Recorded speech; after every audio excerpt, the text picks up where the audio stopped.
Supreme Court of India wants the government to test a new way of dealing with India's massive number of uninsured vehicles. If a vehicle does not have valid third-party insurance, it may not be allowed to buy fuel.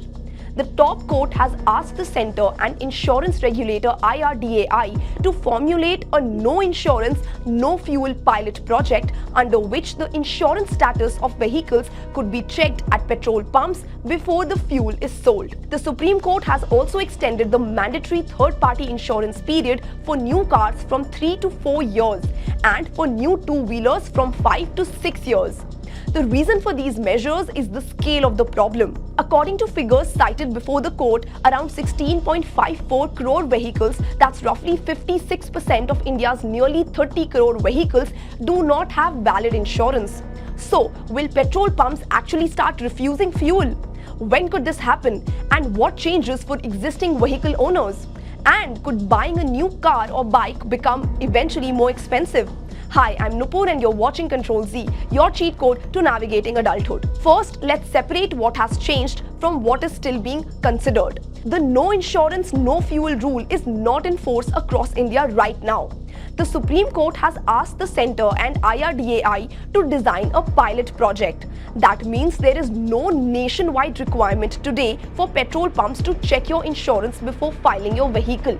But the direction gives us a clear indication of the system the court wants the government to explore. The idea is to connect petrol pumps with databases that can verify whether a vehicle has valid third-party insurance. A vehicle's registration number could be checked against the government's Vahan database and insurance records.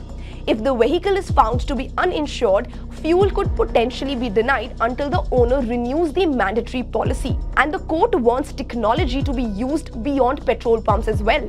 It has called for automatic number plate recognition, cameras on highways and roads to be integrated with Vahan and insurance databases.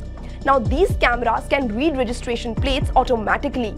So instead of relying only on a traffic police officer physically stopping a vehicle and asking for documents, the system could potentially identify uninsured vehicles electronically. The court has also suggested that enforcement officers be equipped with digital tools to verify insurance status and issue challans. Now, the reason why India's top court is pushing for much tougher enforcement is because third-party motor insurance is already compulsory in India. But compliance remains extremely poor. The figures cited by the court suggest that out of nearly 30 crore registered vehicles, around 16.54 crore are uninsured. That's more than half. And this matters not simply because motorists are violating an insurance rule. It matters because of what happens after an accident.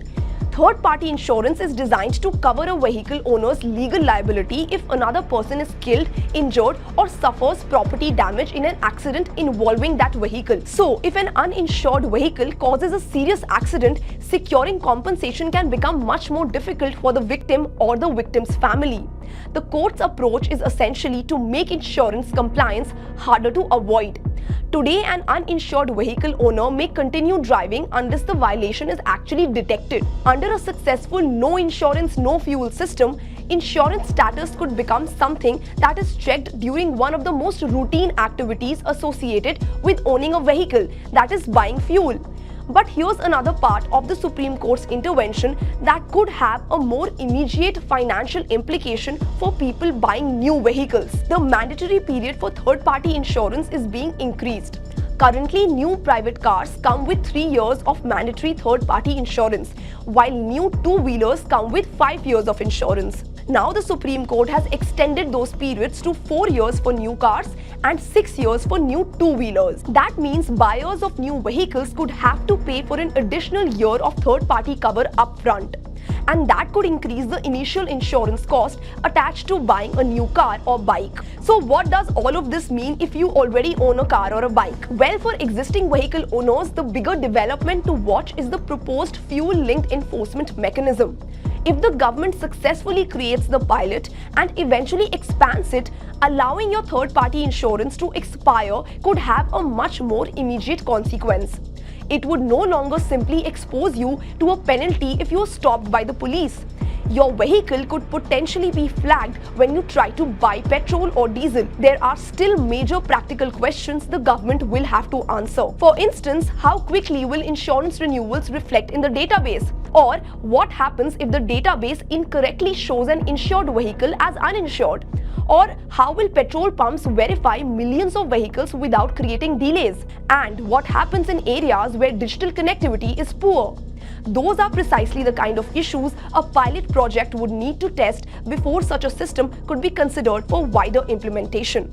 The court has asked the concerned authorities to submit compliance reports by 14th August, and the matter is expected to be taken up again on 18th August.